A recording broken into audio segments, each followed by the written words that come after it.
Olá, você que me assiste mais uma vez aqui no canal, muito obrigado pela sua presença aqui. Sábado, 27 de junho de 2026, mais uma semana vencida, mais um tema aqui no canal, dentro do contexto sempre de trazer informações que sejam úteis para a nossa vida profissional, mas também para as nossas relações humanas e a nossa vida no dia a dia, junto das pessoas que convivem conosco na sociedade, na nossa comunidade, enfim. Eu vou falar hoje, inclusive, de um tema que é bastante recente, né, no contexto da, do dia a dia do trabalho, que especialmente aqui no Brasil, a NR1, que se relaciona com as questões de saúde mental no trabalho. Eu trago a ideia de Scott Adams como uma forma de nortear essas reflexões. Vamos falar disso já rapidamente na sequência. É uma releitura que eu faço aqui, com base tanto na NR1 quanto no pensamento, nas ideias de Scott Adams, o impacto na nossa vida do trabalho e da saúde mental. Scott Adams é que aparece aí na imagem, um cartunista norte-americano, criou esse personagem das tirinhas, inclusive dos tempos em que ainda o jornal era impresso, né? O Gilbert. Ele se destacou muito nos Estados Unidos, ganhou conhecimento naturalmente em âmbito mundial e com suas sátiras, com seu sarcasmo, com seu humor peculiar, ele trouxe análises, né, sobre o cenário social, psicológico dos trabalhadores nas corporações modernas, um perfil naturalmente voltado ali para a realidade norte-americana.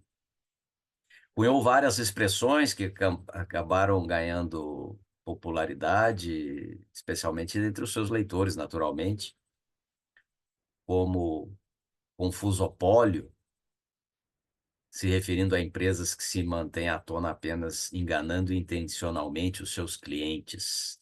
Confusopólio, monopólio da confusão, talvez. E o princípio Gilbert, uma variante em forma de sátira do famoso princípio de Peter. Vamos falar disso, vamos falar dessas ideias e vamos ver como isso se relaciona com a NRU e com o impacto da nossa vida cotidiana nas relações do trabalho. Eu empresto especificamente a reflexão que Scott Adams desenvolveu, que foi registrada nesse livro, Ferramenta dos Titãs.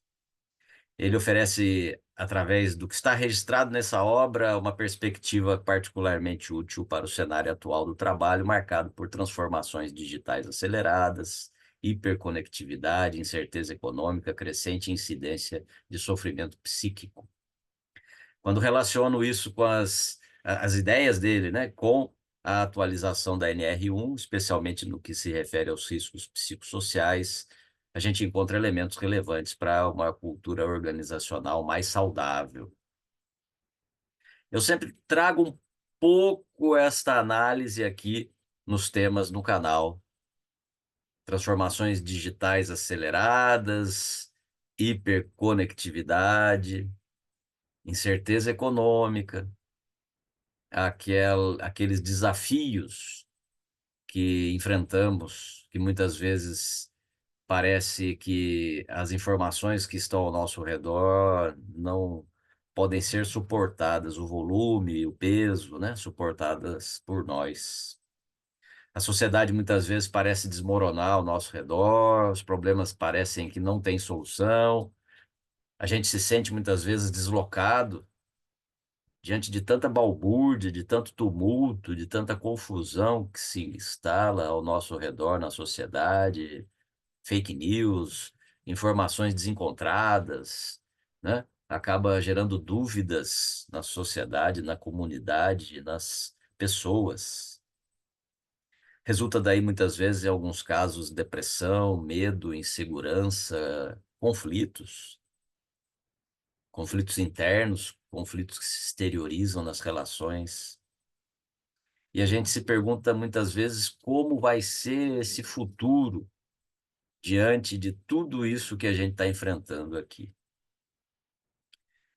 E é este momento em que nós estamos fazendo bastante divulgação da NR1 no Brasil, as preocupações com a saúde mental ganham destaque na mídia, né? Enfim, em tudo que está ao nosso redor. Eu quero aqui, como de costume, me apresentar. Sou graduado em Gestão Pública, graduado em Formação Pedagógica em Filosofia, pós-graduado em Direito Público, Teologia, História, Filosofia, sou tutor EAD, sou também formado líder Black Belt através desses saberes, desses conhecimentos que eu fui acumulando ao longo da minha carreira profissional. É que eu desenvolvo meu trabalho hoje como palestrante corporativo, motivacional, educacional, também trabalho voluntário, sou também escritor e compartilho aqui semanalmente vídeos com temas diversos que eu abordo muitas vezes no meu cotidiano no trabalho. Vamos aqui começar as reflexões com base nesta ideia de hoje, né? É,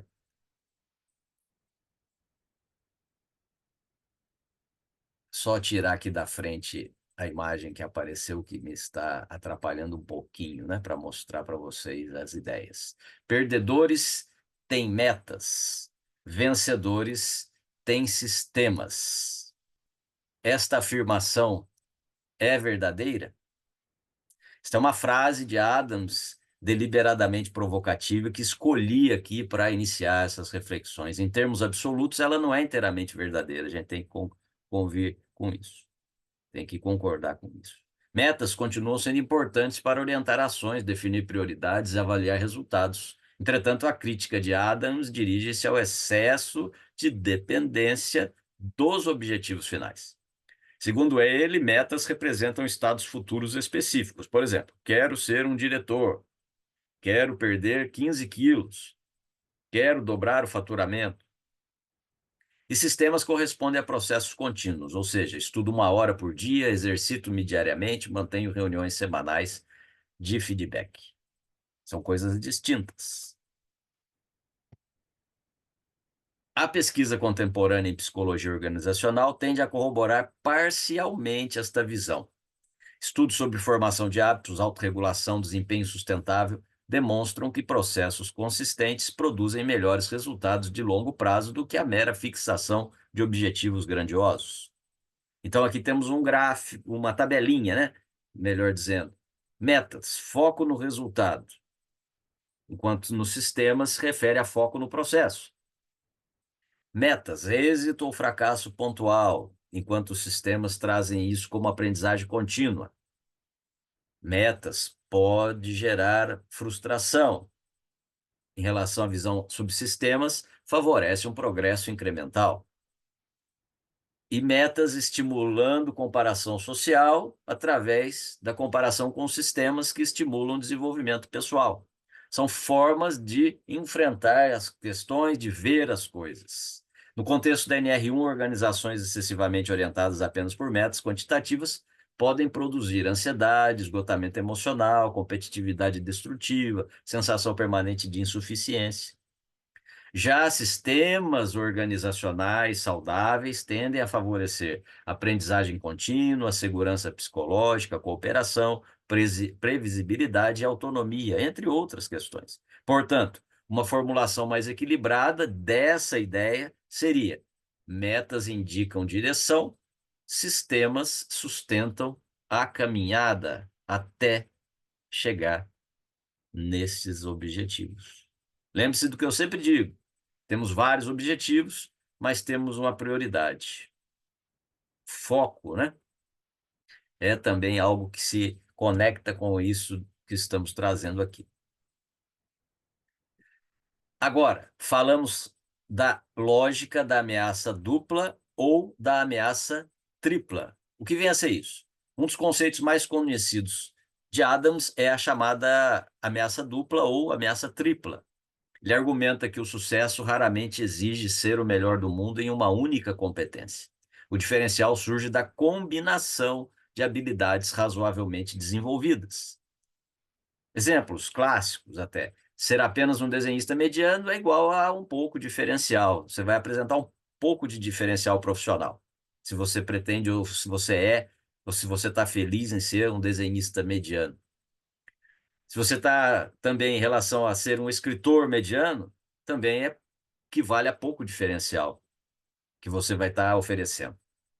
Agora, combine desenho, humor, comunicação, aí você apresenta, oferece um enorme diferencial. E foi isso que ele fez, exatamente essa combinação que permitiu a ele criar essa tirinha do Gilbert, que tanto sucesso fez e faz ainda, né? Então, aqui uma comparação. Ameaça dupla consiste em desenvolver duas competências complementares. Exemplo: conhecimento técnico somado à comunicação, liderança com a inteligência emocional, gestão com análise de dados.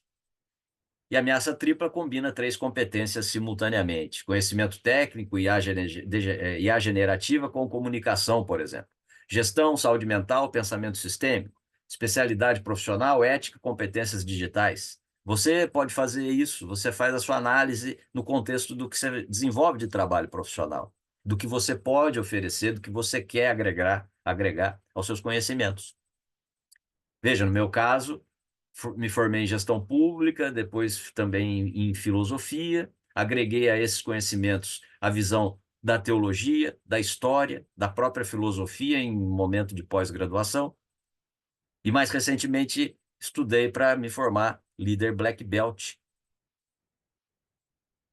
um contexto de desafios mais amplos.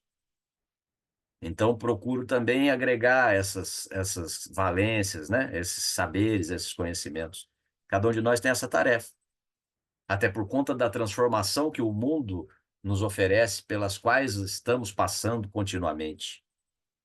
E aí, esse ambiente contemporâneo que vivemos, marcado pela automação, pela inteligência artificial, aí a ameaça tripla torna-se particularmente relevante. Um trabalhador, um profissional que reúna expertise técnica, capacidade relacional e adaptabilidade tecnológica vai possuir maior resistência, maior resiliência, melhor dizendo, maior resiliência profissional e psicológica. Vai resistir melhor ao cenário que enfrentamos. Foi esse o ato falho no meu pensamento e na minha fala. Quanto mais estivermos preparados, sendo resilientes, mais vamos resistir diante desse cenário que estamos enfrentando. E vamos ter sucesso enfrentando este momento histórico que passamos.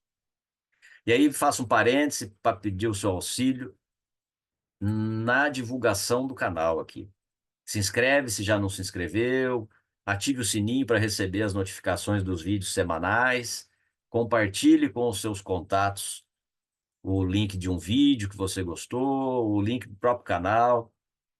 Assim você me ajuda no engajamento, me ajuda também a romper essa bolha, entre aspas, que se forma naturalmente entre as pessoas que toda semana já estão aqui conosco assistindo os vídeos que eu compartilho. Me ajude nesse sentido.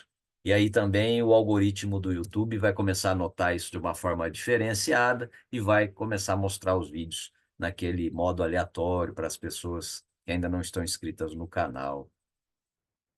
Vamos falar da ameaça tripla como um fator protetor em relação à nossa saúde mental. Sob a perspectiva da NR1, a ameaça tripla pode ser reinterpretada como uma estratégia preventiva contra riscos psicossociais. Eu posso exemplificar com um profissional que desenvolve competência técnica e gera senso de eficácia, que desenvolve competência relacional e cria redes de apoio social, que desenvolve competência adaptativa e reduz o medo das mudanças tecnológicas. Esses três elementos atuam como fatores protetores contra o burnout, a ansiedade ocupacional, a insegurança profissional, o sofrimento decorrente de mudanças organizacionais. A Organização Mundial da Saúde reconhece que suporte social, senso de competência e autonomia constituem importantes fatores de proteção à saúde mental. Como eu disse, temos o dever de observar o que acontece ao nosso redor, muitas vezes independente dessa balbúrdia que se instala na sociedade, e buscar os nossos caminhos. E aí vai ser tudo isso como uma proteção, uma vacina, uma prevenção contra essas mazelas que enfrentamos hoje, de depressão, de burnout, de medo, de insegurança. Pense nisso também. E aí, vou falar do meu livro mais para frente, mas no livro eu desenvolvo também essas ideias, especialmente em relação ao primeiro momento do dia, que é aqui o Adams chama de inundação matinal. Ele descreve a prática de utilizar as primeiras horas do dia para uma espécie de inundação produtiva, aproveitando o pico inicial de energia cognitiva. Claro, isso depende muito também do seu biorritmo, né? Muitas pessoas já de manhã cedo têm essa possibilidade, essa necessidade. Então, inundar positivamente o seu dia, aproveitando o pico inicial de energia cognitiva matinal. A ideia não consiste simplesmente em trabalhar mais, não é isso, mas administrar estrategicamente energia, atenção e estresse. Hoje, a neurociência confirma que muitas pessoas apresentam maior capacidade de concentração, criatividade e tomada de decisão nas primeiras horas após o despertar.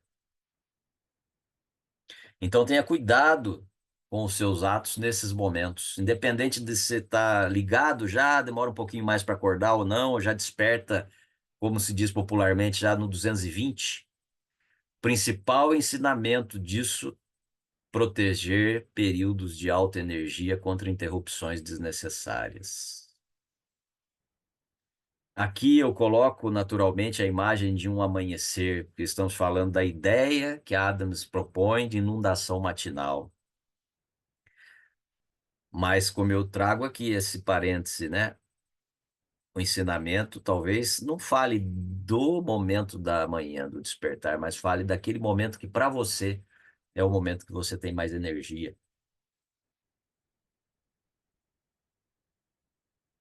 O despertar, os primeiros momentos do dia são úteis, e eu falo isso no meu livro, sempre em frente, de caminhar em frente, sempre em frente de enfrentar os problemas da vida. Nesse contexto do café da manhã, das primeiras emoções e sensações do dia, de desligar da mídia que só traz má notícia, para ficar em silêncio, para contemplar ali uma imagem como essa do amanhecer, ou se você está na cidade, olhe para o céu, enfim, veja a janela do seu apartamento, a rua, faça reflexões sobre esses primeiros momentos, sobre as pessoas que estão caminhando, contemplação, né? Momentos de contemplação. Ouça uma música que você gosta, te traz uma energia positiva. Ah, mas o corre-corre do dia a dia.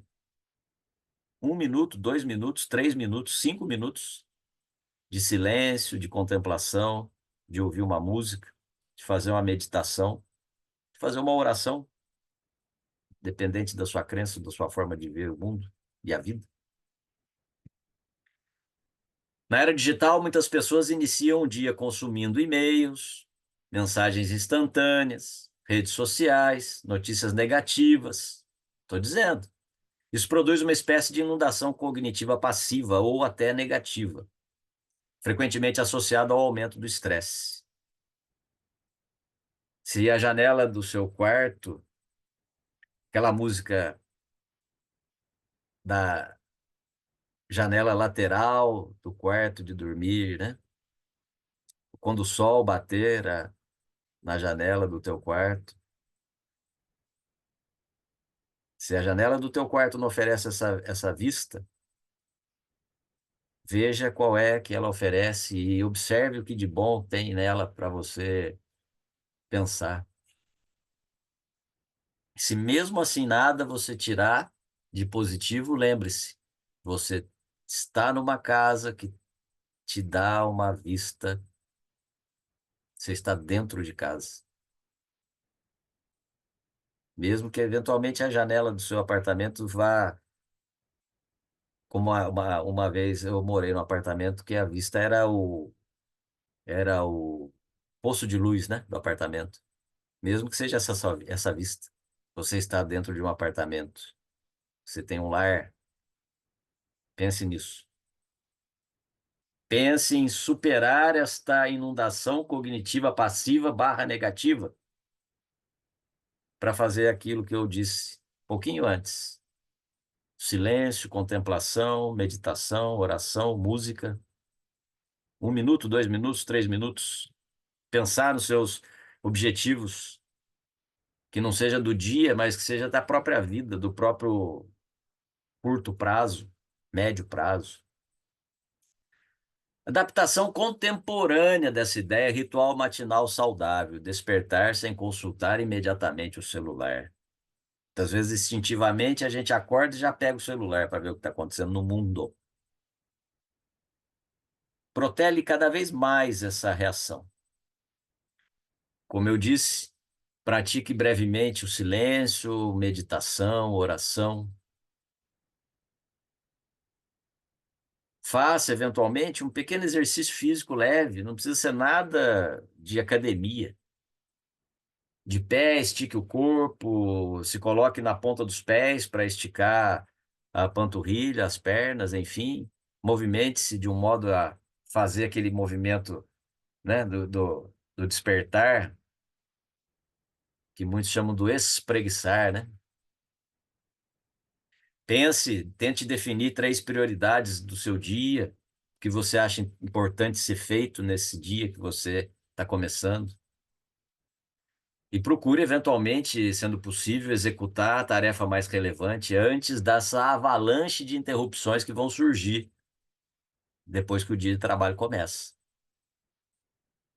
É difícil muitas vezes, mas você precisa se acostumar com isso. Treinar, habituar-se. Administração do estresse. De Adams a NR1. Adams observa que grande parte do sofrimento humano decorre da sensação de ausência de controle, acabei de falar, e você se habituar, você se treinar para fazer isso. Essa percepção encontra forte respaldo na literatura científica. O modelo de demanda-controle, desenvolvido por Robert Karasek, demonstra que elevados níveis de exigência combinados com baixa autonomia aumentam significativamente o adoecimento mental. Nesse sentido, organizações alinhadas à NR1 deveriam promover autonomia responsável, que permite maior controle sobre horários, prioridades, métodos de execução, segurança psicológica, que é um conceito amplamente desenvolvido por M. Edmondson, caracterizado pela possibilidade de expressar dúvidas, admitir erros, propor ideias sem medo. São exemplos que eu trago aqui, estão todos nas referências ao final, nas fontes de pesquisa que eu utilizei para a apresentação que faço aqui agora. Aprendizagem contínua, substituir a cultura do erro punitivo por falhar rapidamente e aprender rapidamente. Ninguém está imune a cometer erros. Vamos aprender com eles e vamos fazer isso rápido. E vamos seguir em frente, sempre em frente. O tema do meu livro mais recente, como eu disse, sempre em frente de caminhar em frente, sempre em frente de enfrentar as questões da vida. Poder da força da ação de cada um no dia a dia, ideias que eu desenvolvo em 200 páginas que você pode receber na sua casa por R$ 75. É só fazer um Pix, domingosleomonteirop@outlook.com, mandar através desse e-mail o seu endereço para a remessa do livro ou pedir por este e-mail um link para você comprar com o cartão. Esse livro tem sido muito bem avaliado, eu agradeço a todos que já adquiriram, que mandam para mim os seus comentários, tá já na terceira impressão. Eu desenvolvo essas ideias nele, de forma própria, como naturalmente acontece dentro de uma ideia de escrever um livro. Mas todas essas ideias que eu estou apresentando aqui, apresento nos vídeos do canal, eu trago lá dicas úteis, depoimentos, né, no sentido de compartilhar a minha experiência, né? Enfim. Adquira o livro, você vai ver que você não vai se arrepender de ter adquirido esse livro. Uma abordagem inovadora, da gestão por metas à gestão por ativos humanos. Uma releitura contemporânea das ideias de Adams para a NRU poderia propor que organizações deixem de perguntar apenas quais metas preciso atingir, e passe também a perguntar quais os ativos humanos estamos construindo.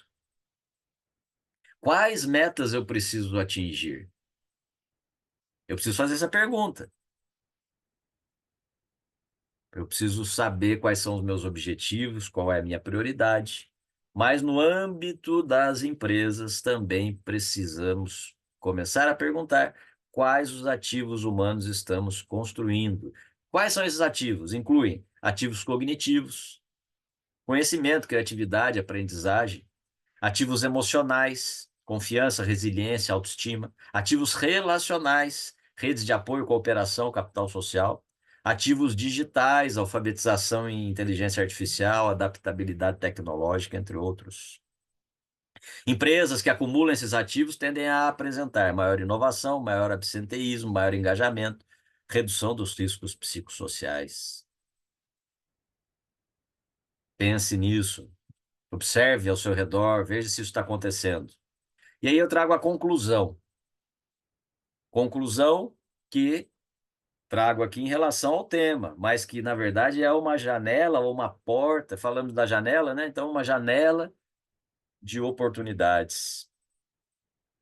Felicidade no trabalho e na vida pessoal. A felicidade sustentável parece emergir menos da conquista de objetivos isolados e mais da combinação entre propósito, relações significativas, progresso contínuo, autonomia, aprendizado permanente. Nessa perspectiva, o sistema pessoal ideal poderia ser resumido assim: aprender continuamente, mais cultivar relações, mais cuidar da saúde física e mental, mais desenvolver competências múltiplas. Ou em linguagem de Scott Adams, que foi a inspiração para esse tema de hoje, construa sistemas que façam de você uma pessoa mais capaz a cada ano, a cada dia, a cada semana, a cada mês, a cada instante. Esse princípio talvez seja particularmente relevante no mundo em que carreiras, profissões e organizações transformam-se cada vez mais rapidamente, este mundo em que vivemos. Este é o mundo em que vivemos. Este é o nosso mundo. O que é demais já não é o bastante. Já cantava a Legião Urbana décadas atrás. As referências estão aí, Scott Adams, né, o Ferramentas de Titãs, de Timothy Ferriss, o organizador, e os outros temas que eu trouxe, permeando as reflexões que apresentei, a pesquisa que fiz com base neles. Use-os para puxar o seu fio também, como fontes de pesquisa para outras ideias que você pode buscar compreender. Eu apresento aqui o meu trabalho profissional, desenvolvo através de palestras corporativas. Tem um vídeo aqui no canal que chama Conheça o Meu Trabalho. Assiste lá, você vai ver que eu falo pontualmente sobre cada um desses temas. Eles estão organizados como um conjunto, né? Mas pode ser contratados também individualmente, dependendo do foco que a sua empresa quer desenvolver, quer atacar, né? Você conhece melhor o meu trabalho assistindo o vídeo que está aí, tem esse título. Conheça o meu trabalho. Procura ele aqui no canal e assista. Manda um e-mail para mim, entre em contato comigo, domingosleomonteirop@outlook.com. Aí você vai poder receber mais informações sobre esse meu trabalho profissional como palestrante corporativo, motivacional e educacional. Me segue aqui no canal, por favor. Tem o QR Code aqui do YouTube, tem o QR Code também do meu perfil no Instagram e estou no LinkedIn e no Facebook. Muito obrigado pela sua presença mais uma vez aqui comigo. Todo sábado, meio-dia em ponto, um tema novo aqui no canal. Compartilhe com suas pessoas, com as pessoas que estão na sua rede de contato. E lembre-se, você é uma pessoa importante, você é uma pessoa única, tudo que você faz de bom é importante para você e para as pessoas que convivem com você. Nunca se esqueça disso. Embora tudo às vezes possa estar parecendo desmoronar ao seu redor, não se deixe abater. Sempre em frente, caminhe em frente, mais rápido ou devagar. Pare para observar o que acontece ao seu redor, mas caminhe sempre em frente. E sempre em frente de enfrentar, enfrente as situações da vida. Elas não vão se resolver sozinhas. Elas precisam da sua atitude para se resolver. E você é capaz de fazer isso. Uma excelente semana para vocês, um excelente final de semana, né? Estamos aqui no sábado, meio-dia em ponto, mas uma excelente semana. Um grande abraço e muito obrigado pela sua presença aqui conosco no canal.